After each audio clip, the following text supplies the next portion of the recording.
nama saya Urefrida Ristanti.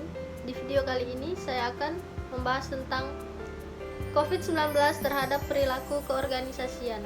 Sebelum itu, kalian pasti sudah tahu kan apa itu COVID-19, dan pasti sudah tidak asing lagi dengan kata COVID-19 atau sering juga disebut coronavirus. Coronavirus merupakan keluarga besar virus yang menyebabkan penyakit pada manusia dan hewan. Pada manusia biasanya menyebabkan penyakit infeksi saluran pernapasan, mulai flu biasa hingga penyakit yang serius seperti Middle East Respiratory Syndrome atau MERS dan sindrom pernapasan akut berat atau Severe Acute Respiratory Syndrome atau SARS. Coronavirus jenis baru yang ditemukan pada manusia sejak kejadian luar biasa muncul di Wuhan, China pada Desember 2019, kemudian diberi nama Severe Acute Respiratory Syndrome Coronavirus 2 atau SARS-CoV-2 dan menyebabkan penyakit coronavirus disease 2019 atau COVID-19. COVID-19 disebabkan oleh SARS-CoV-2 yang termasuk dalam keluarga besar coronavirus yang sama dengan penyebab SARS pada tahun 2003. Hanya berbeda jenis virusnya. Gejalanya mirip dengan SARS, namun angka kematian SARS 9,6% lebih tinggi dibanding COVID-19 kurang lebih dari 5%. Walaupun jumlah kasus COVID-19 jauh lebih baik dibanding SARS, COVID-19 juga memiliki penyebaran yang lebih luas dan cepat ke beberapa negara dibanding SARS. Gejala umum berupa demam lebih dari 38 derajat Celcius, batuk kering, dan sesak napas. Jika ada orang yang dalam 14 hari sebelum muncul gejala tersebut pernah melakukan perjalanan ke negara terjangkit atau pernah merawat atau kontak erat dengan penderita COVID-19, maka terhadap orang tersebut akan dilakukan pemeriksaan laboratorium lebih lanjut untuk memastikan diagnosanya. SARS dapat menyebabkan gejala ringan termasuk pilek, sakit tenggorokan, batuk, dan demam. Sekitar 80% kasus dapat pulih tanpa perlu perawatan khusus. Sekitar 1 dari setiap 6 orang mungkin akan menderita sakit yang parah seperti disertai pneumonia atau kesulitan bernafas yang biasanya muncul secara bertahap. Walaupun angka kematian penyakit ini masih rendah, namun bagi orang yang berusia lanjut dan orang-orang dengan kondisi medis yang sudah ada sebelumnya seperti diabetes, tekanan darah tinggi, dan penyakit jantung, mereka biasanya lebih rentan untuk menjadi sakit parah. Melihat perkembangan hingga saat ini, lebih dari 50% kasus konfirmasi telah dinyatakan membaik dan angka kesembuhan akan terus meningkat. Seseorang dapat terinfeksi dari penderita COVID-19. Penyakit ini dapat menyebar melalui tetesan kecil atau droplet dari hidung atau mulut pada saat batuk atau bersin. Droplet tersebut kemudian jatuh pada benda di sekitarnya. Kemudian, jika ada orang lain yang menyentuh benda yang sudah terkontaminasi dengan droplet tersebut, lalu orang itu menyentuh mata, hidung, dan mulut sepertiga wajah, maka orang itu dapat terinfeksi COVID-19, atau bisa juga seseorang terinfeksi COVID-19 ketika tanpa sengaja menghirup droplet dari penderita. Inilah sebabnya mengapa kita penting untuk menjaga jarak hingga kurang lebih 1 meter dari orang yang sakit. Sampai saat ini, para ahli masih terus melakukan penyelidikan untuk menentukan sumber virus, jenis paparan, dan cara penularannya. Cara penularan utama penyakit ini adalah melalui tetesan kecil droplet yang dikeluarkan pada saat seseorang batuk atau bersin. Saat ini, WHO menilai bahwa risiko penularan dari seseorang yang tidak bergejala COVID-19 sama sekali sangat kecil kemungkinannya. Namun, banyak orang yang teridentifikasi COVID-19 hanya mengalami gejala ringan seperti batuk ringan atau tidak mengeluh sakit, yang mungkin terjadi pada tahap awal penyakit. Sampai saat ini, para ahli masih terus melakukan penyelidikan untuk menentukan periode penularan atau masa inkubasi COVID-19. Tentu tidak, Hingga saat ini, penelitian menyebutkan bahwa virus COVID-19 ditularkan melalui kontak dengan tetesan kecil droplet dari saluran pernapasan. COVID-19 disebabkan oleh salah satu jenis virus dari keluarga besar coronavirus yang umumnya ditemukan pada hewan. Sampai saat ini, sumber hewan penular COVID-19 belum diketahui. Para ahli terus menyelidiki berbagai kemungkinan jenis hewan penularannya. Saat ini, belum ditemukan bukti bahwa hewan peliharaan seperti anjing atau kucing dapat terinfeksi virus COVID-19. Namun, akan jauh lebih baik untuk selalu mencuci tangan dengan sabun dan air setelah kontak dengan hewan peliharaan. Kebiasaan ini dapat melindungi Anda terhadap berbagai bakteri umum seperti E. coli dan Salmonella yang dapat berpindah antara hewan peliharaan dan manusia.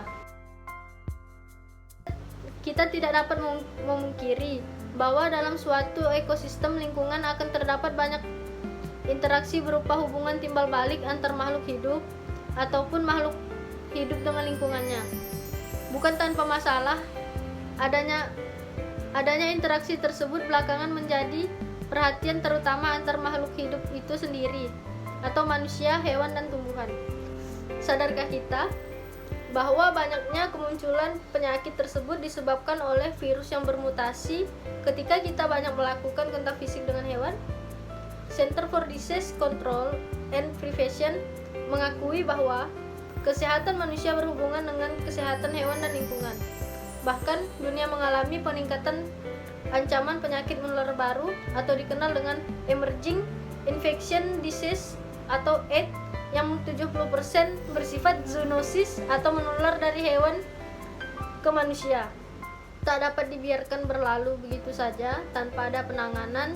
Seharusnya pemerintah dibantu masyarakat harus mengambil sikap untuk mencegah semakin berkembangnya penyakit yang bersifat zoonosis tersebut. Oleh karena itu, untuk menangani hal tersebut diperlukan suatu pendekatan di mana interaksi dalam lingkungan dapat terjaga walaupun manusia melakukan kontak dengan hewan sekalipun. Pendekatan tersebut disebut dengan One Health. Pendekatan ini melibatkan pendekatan kolaboratif, multisektor, dan transdisipliner yang wilayah cakupnya dari tingkat lokal, regional, nasional, hingga global, bertujuan untuk mencapai hasil kesehatan yang optimal mengenai hubungan antara manusia, hewan, tumbuhan, dan lingkungan yang sama. Dapat disimpulkan bahwa konsep ini mengajarkan arti bahwa berbagi lingkungan dengan tidak merugikan satu sama lain. One Health adalah suatu konsep yang mengakui bahwa kesehatan manusia dipengaruhi pula oleh kesehatan hewan dan lingkungan.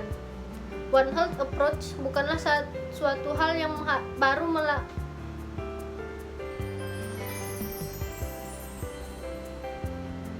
One Health adalah suatu konsep yang mengakui bahwa kesehatan manusia dipengaruhi pula oleh kesehatan hewan dan lingkungan. One Health approach bukanlah suatu hal yang baru, melainkan keberadaannya menjadi lebih penting beberapa tahun terakhir. Hal ini karena banyak faktor yang telah mengubah interaksi antara manusia, hewan, tumbuhan, dan lingkungan antara lain. Populasi manusia tumbuh dan berkembang ke daerah-daerah geografis baru, alhasil lebih banyak orang hidup berdampingan dengan binatang liar, binatang peliharaan, dan ternak. Hewan memainkan peran penting dalam kehidupan kita, baik untuk makanan, serat, penghidupan, perjalanan, olahraga, pendidikan, atau persahabatan. Karena seringnya kontak dengan binatang dan lingkungannya, lebih banyak kesempatan bagi penyakit untuk ditularkan melalui hewan dan manusia. Dalam hal penegakan hukum, pemerintah Republik Indonesia berdasarkan pasal 154 Undang-Undang Nomor 36 Tahun 2009 tentang Kesehatan wajib mengumumkan wilayah yang menjadi sumber penularan penyakit ke masyarakat. Ini berarti pemerintah wajib mengungkapkan jenis dan persebaran penyakit yang berpotensi menular atau menyebar dalam waktu yang singkat serta menyebutkan daerah yang menjadi sumber penularan. Namun, faktanya Pemerintah lamban dalam menyebarkan informasi terkait kasus pertama COVID-19, yakni pengumuman secara resmi baru disampaikan setelah sepekan sejak dinyatakannya 2 pasien positif virus SARS-CoV-2 dan tidak adanya pemberitahuan domisili 2 pasien tersebut. Hal ini membuktikan bahwa pemerintah terlihat ragu dalam menghadapi pandemi global ketika sebelumnya terlalu jimawa dalam mengantisipasi datangnya virus tersebut ke Indonesia. Tetapi, dalam membahas suatu permasalahan, kita tidak bisa berlarut-larut membahas hal yang sudah terjadi dan terlanjur menyimpang. Maka lebih baik memperbaiki ke depan. Pemerintah harus mempersiapkan skenario lebih lanjut dalam penanganan COVID-19, terutama untuk mengantisipasi lonjakan jumlah infeksi yang sudah terprediksi, bahwa di sini hukum juga harus ditegakkan baik ketika penanganan dan dapat turut mencegah jika wabah serupa terjadi di depan atau futuristik.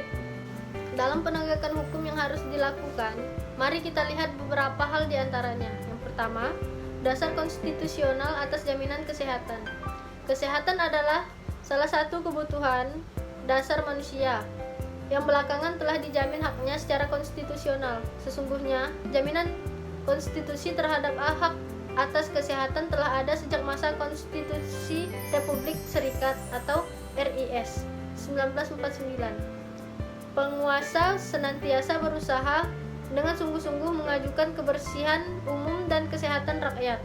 Setelah bentuk negara serikat kembali ke bentuk negara kesatuan dan berlakunya Undang-Undang Dasar Sementara 1950 atau UUDS, ketentuan pasal 40 Konstitusi RIS diadopsi ke dalam pasal 42 UUDS.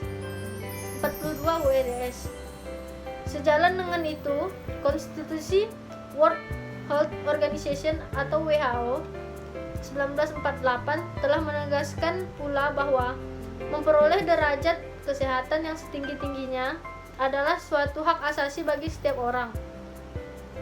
Istilah yang digunakan bukan human right, tetapi fundamental right, yang kalau kita terjemahkan langsung ke bahasa Indonesia menjadi hak-hak dasar.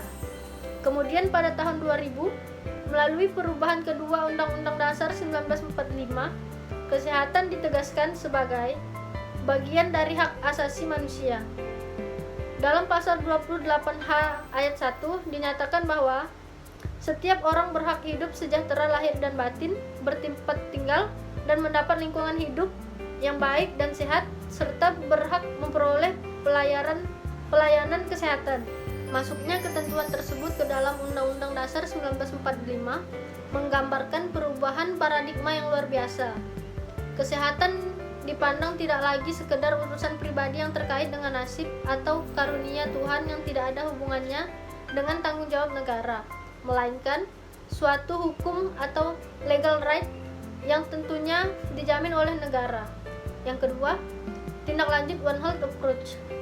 Untuk menindaklanjuti antisipasi kedaruratan penyakit zoonosis, selain telah ada serangkaian regulasi yang mengatur upaya perlindungan dan pencegahan penyakit menular, juga perlu ada pedoman koordinasi pendekatan One Health yang nantinya mengkoordinasikan peran antar kementerian terkait dalam penanganan penyakit, misalnya mengkoordinasikan Kementerian Kesehatan dan Kementerian Lingkungan Hidup dan Kehutanan. Upaya ini diharapkan dapat mendukung keberadaan Undang-Undang Nomor 24 Tahun 2007 yang menetapkan bahwa wabah penyakit sebagai salah satu bencana non-alam yang perlu dikelola potensi ancamannya. Yang ketiga, kebijakan social distancing. Adanya social distancing sejauh ini sangat efektif dalam menghambat penyebaran virus atau penyakit, yakni dengan mencegah orang sakit melakukan kontak dekat dengan orang-orang untuk mencegah penularan. Namun, melihat fenomena sekarang, nyatanya social distancing masih berbentuk imbauan yang tidak dibantu atau diviralkan di media sosial, akan lebih sedikit masyarakat yang mengetahuinya. Maka dari itu, sebaiknya kebijakan social distancing harus dimuat dalam peraturan pemerintah pengganti undang-undang tentang upaya pencegahan COVID-19. yang salah satunya mengatur social distancing adalah kewajiban. Jika perlu terdapat penegasan berupa sanksi sesuai hukum positif, agar masyarakat tidak hanya sadar akan pentingnya social distancing, tetapi juga menerapkan praktiknya. Hal ini dirasa perlu untuk melakukan pembatasan hak individual dalam melakukan social distancing, karena kondisi yang terjadi adalah kepentingan yang mengancam kesehatan publik. Yang keempat, perlindungan bagi tenaga kesehatan sebagai garda depan. Berkenaan dengan social distancing, sebenarnya kita juga turut membantu tenaga kesehatan yang berdiri di garda depan dalam mencegah bertambahnya jumlah infeksi. Selain itu, pemerintah perlu menjamin perlindungan dan keselamatan kerja bagi tenaga medis dalam upaya penanganan COVID-19. Tuntutan perlindungan tenaga kesehatan bergulir setelah adanya 7 dokter meninggal karena positif terinfeksi, kelelahan hingga serangan jantung. Maka dari itu, harus ada peraturan jam kerja, penambahan jumlah rumah sakit rujukan, penumbuhan kebutuhan primer setiap tenaga kesehatan, penyediaan alat pelindung diri atau APD, kemudian penentuan skala prioritas pemberian APD harus diutamakan ketimbang pemberian insentif atau meskipun ini juga perlu. Jangan sampai garda depan kekurangan senjata dan menangani pandemik terlebih belum ada vaksin. Kepastian hukum merupakan instrumen penting dalam menjamin keselamatan tenaga kesehatan, sehingga pemerintah tidak dapat melakukan tindakan sewenang-wenang terhadap penugasan tenaga kesehatan. Terlebih jika melihat peraturan perundang-undangan mengenai tenaga kesehatan, nampaknya belum ada yang mengatur penjaminan kepastian hukum bagi tenaga kesehatan, sekalipun sudah ada Undang-Undang Nomor 36 Tahun 2014 tentang tenaga kesehatan. Maka dari itu, pemerintah perlu menerbitkan peraturan pelaksanaan dan petunjuk teknis UU tenaga kesehatan dan undang-undang lainnya yang mengatur tentang perlindungan hukum dan keselamatan kerja bagi tenaga kesehatan. Sejalan dengan hal tersebut, Ketua Perhimpunan Dokter Paru Indonesia, Agus Dwi Susanto, menyatakan bahwa jumlah dokter spesialis paru terbatas. Hal ini harus diupayakan oleh pemerintah dengan mengadakan kebijakan lebih lanjut agar jumlah kasus infeksi tidak membuat kewalahan tenaga kesehatan. Hal ini dilakukan untuk memutus mata rantai penyebaran virus seperti dengan melakukan pengadaan karantina parsial dan social distancing. Yang kelima, menetapkan kebijakan lockdown oleh pemerintah pusat.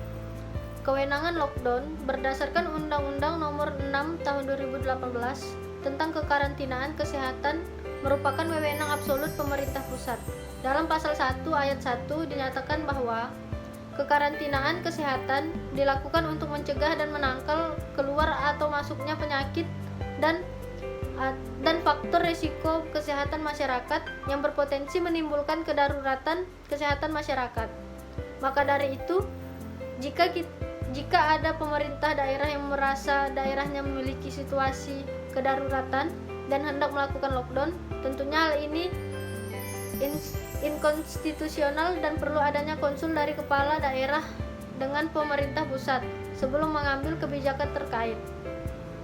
Menimbang keadaan darurat, maka penyebaran virus corona yang saat ini telah menginfeksi banyak orang, maka virus ini dapat dikategorikan sebagai penyebaran penyakit menular yang dapat memicu kedaruratan kesehatan masyarakat, sehingga pelaksanaan karantina nasional sebetulnya dapat dilakukan, apalagi dengan kewenangan yang sudah jelas dinyatakan dalam peraturan perundang-undangan. Sekarang kita akan masuk ke masalah yang akan saya bahas, yaitu tentang COVID-19 terhadap perilaku keorganisasian. Pembukaan kembali sejumlah sektor menuju fase masyarakat yang produktif dan aman dari COVID-19 harus melalui tahapan-tahapan yang ketat dan hati-hati. Kebijakan ini merupakan langkah terkait adaptasi kebiasaan baru agar masyarakat tetap produktif dan aman dari penularan COVID-19. Hampir semua lini kehidupan termasuk sektor ekonomi mengalami pelemahan yang sangat terasa. Seiring penanganan COVID-19 dari sisi kesehatan, kondisi perekonomian global telah berubah secara signifikan dan merebaknya COVID-19 di awal 2020. Pada fase masa transisi menuju kebiasaan baru, sektor ekonomi harus segera bangkit. Perubahan ini diperlihatkan dengan menurunnya kondisi perekonomian di berbagai sektor setelah WHO menyatakan secara resmi COVID-19 sebagai pandemi. Kerugian diakibatkan oleh penyebaran COVID-19 telah dirasakan oleh berbagai sektor di tanah air, dimulai dari sektor manufaktur hingga pariwisata, mengalami penurunan pendapatan cukup tajam. Pemerintah telah mengeluarkan beberapa strategi dan kebijakan preventif sebagai upaya meminimalisasi risiko penyebaran COVID-19. Presiden mengeluarkan kebijakan social distancing sebagai antisipasi penyebaran virus yang diikuti oleh pejabat daerah yang mengeluarkan juga kebijakan WFH atau work from home dan belajar dari rumah. Strategi kebijakan ini dilakukan untuk setiap karyawan agar dapat berkarya secara optimal dalam menjalankan kebijakan tersebut. Dengan memperhitungkan berbagai skenario COVID-19 termasuk budaya organisasi. Budaya organisasi perusahaan yang selama ini telah terbentuk dengan adanya beberapa kebijakan pemerintah yang dikeluarkan saat pandemi, maka perusahaan harus mulai bersahabat dan melakukan penyesuaian dengan kondisi saat ini. Membangun budaya organisasi perusahaan yang tangguh dan relevan dengan kondisi saat ini merupakan salah satu cara yang paling efektif untuk bisa menyesuaikan dengan perkembangan kondisi pandemi sehingga perusahaan memiliki kemampuan yang cukup. Harapannya tetap unggul dan mampu bersaing pada masa ketidaksiapan yang tinggi. Budaya selalu menyesuaikan dengan perubahan yang terjadi di sekitarnya. Budaya adalah cermin dari masyarakatnya, termasuk pada komunitas paling kecil. Budaya merupakan the way of life bagi suatu masyarakat yang didefinisikan sebagai sistem nilai masyarakat yang mencirikan suatu nilai-nilai yang dianut dan diterima bersama dalam satu pemahaman dengan latar belakang anggota organisasi yang berbeda-beda serta digunakan sebagai dasar dalam aturan perilaku dalam organisasi tersebut. Budaya perusahaan merupakan keinginan kelompok untuk berbuat sesuai harapan dan manifestasi kehidupan dalam mencapai nilai-nilai yang dianut organisasi. Membangun budaya organisasi yang efektif di masa pandemi ini perlu adanya penyesuaian sehubungan dengan banyaknya perubahan-perubahan yang terjadi pada tatanan kehidupan, mulai dari kehidupan sosial dan juga dalam berorganisasi. Dampak dari kebijakan dengan menjaga jarak atau social distancing telah merubah pola perilaku dalam kehidupan sehari-hari. Bahkan cara kerja pun telah digantikan dengan cara daring atau virtual demi mencegah penyebaran pandemi COVID-19. Dengan demikian, bagaimana penyesuaian yang harus dilakukan pada budaya organisasi perusahaan, di mana dan apakah unsur budaya yang memiliki peranan terpenting dalam perusahaan pada masa pandemi COVID-19? Inilah pertanyaan yang muncul dalam setiap benak pengelola organisasi. Mau dibawa kemana organisasi perusahaan yang selama ini menjadi sandaran orang banyak di sektor ekonomi? Sudah saatnya segera dilakukan adaptasi di tengah situasi krisis saat ini. Jangan sampai menunggu pandemi surut bahkan hilang, yang kemudian akan menyurutkan tingkat pendapatan perusahaan secara signifikan.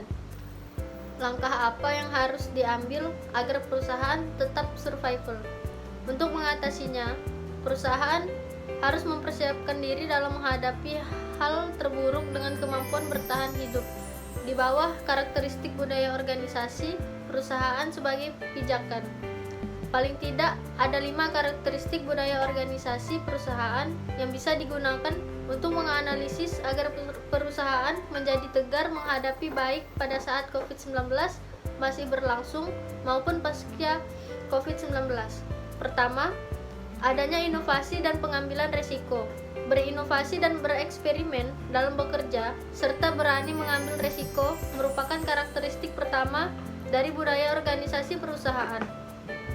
bersikap selalu inovatif dan bereksperimen dalam bekerja, khususnya terutama pada penyelesaian masalah yang timbul di masa pandemik ini.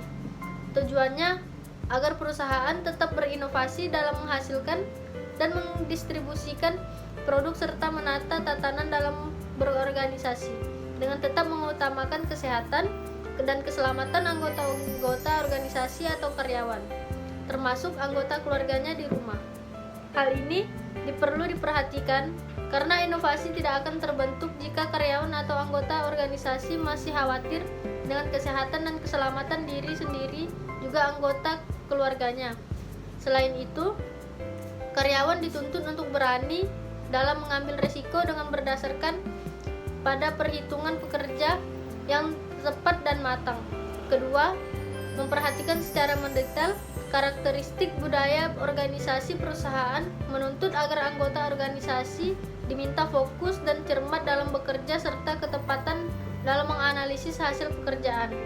Selain itu, perhatian pada hal-hal yang rinci dengan selalu teliti dan mendetail dalam menganalisis baik produk dan juga pelanggan, karena perilaku pelanggan akan berubah ketika muncul COVID-19. Perhatian secara mendetail ini dalam masa pandemi diperluas tidak hanya fokus pada hal yang dikerjakan dan juga pelanggan, tetapi memberi perhatian detail pada kesehatan dan keselamatan karyawan dengan memberikan bentuk perhatian. Bentuk perhatian ini bisa berupa pemberian informasi dari sumber-sumber terpercaya sampai pada pemberian dukungan baik moral maupun material, dan memberikan rasa aman dan nyaman dalam situasi yang tidak pasti ini sehingga tidak terjadi kepanikan dan ketakutan. Hal ini dilakukan karena perlu juga membangun kesehatan mental dan emosional anggota organisasi. Walaupun kerja dilakukan secara daring atau virtual. Ketiga, berorientasi pada kebermanfaatan, fokus pada kebermanfaatan berbagai pihak dengan fokus pada hasil akhir pekerjaan dengan harapan yang tinggi atas hasil akhir pekerjaan tersebut merupakan karakteristik budaya organisasi yang ketiga. Akan tetapi di masa pandemi COVID-19 ini, harapan yang tinggi tidak hanya fokus pada hasil akhir pekerjaan tetapi juga kesehatan dan keselamatan selama proses yang dilakukan. Untuk membantu hasil akhir yang tinggi, perlu adanya suatu teknologi yang mendapat dukungan dengan memasukkan alat kerja digital yang bisa dilakukan dari jarak jauh, sehingga walaupun kebijakan WFH dilakukan, hasil akhir yang tinggi tetap tercapai. Keempat, berorientasi pada tim. Kegiatan kerja yang diorganisasikan dalam tim-tim, bukan dalam individu-individu. Dengan melakukan kolaborasi merupakan karakteristik budaya organisasi perusahaan yang strategis. Berorientasi pada tim dalam segala hal termasuk pada tiap keputusan yang diambil oleh organisasi harus melalui pertimbangan bahwa dampaknya harus positif terhadap anggota dalam organisasi. Dalam masa pandemi seperti ini, karyawan hendaknya diberikan kepercayaan yang lebih besar agar kemandirian karyawan terbangun. Selalu menjaga komunikasi dengan tim dan melakukan interaksi antar tim dengan menyediakan fasilitas komunikasi yang lebih efektif. Fungsi kontrol sosial dari budaya organisasi mampu mempengaruhi keputusan dan perilaku karyawan. Cara yang efektif mengarahkan karyawan untuk mencapai tujuan atau sasaran organisasi sesuai dengan yang diharapkan, yaitu dengan melakukan peninjauan ulang prioritas perusahaan di tengah kondisi pandemi ini.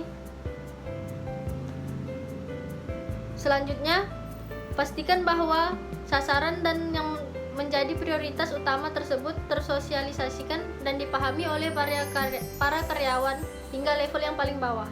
Komunikasi yang sangat intens dan jelas atas inisiatif-inisiatif brilian sangat dibutuhkan pada situasi seperti ini, sehingga karyawan di samping merasa diperhatikan juga akan termotivasi dengan komunikasi intens seperti ini. Kelima, bersifat agresif. Memiliki inisiatif dan adanya semangat berkompetisi dalam bekerja serta membuat anggota bertindak agresif merupakan karakteristik terakhir dari budaya organisasi.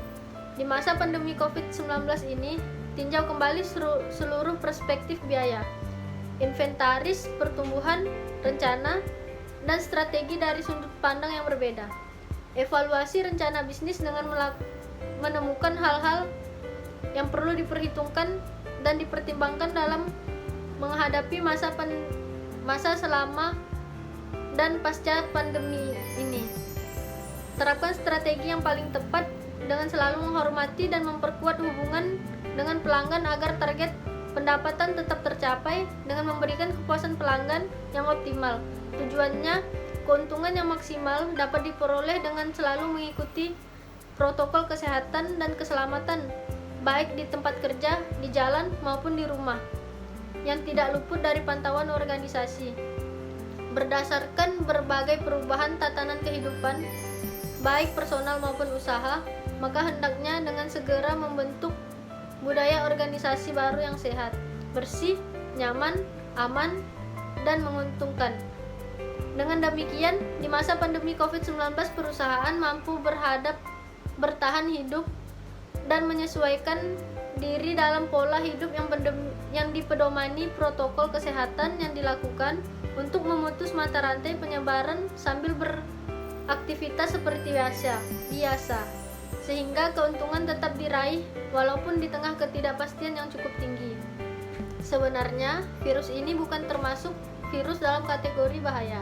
Oleh karena itu, tidak lantas membuat masyarakat panik, namun masyarakat tetap harus melakukan pencegahan bersama-sama, bergotong royong dengan pemerintah, dan menaati segala kebijakan yang dibuat dalam menghadapi bencana nasional.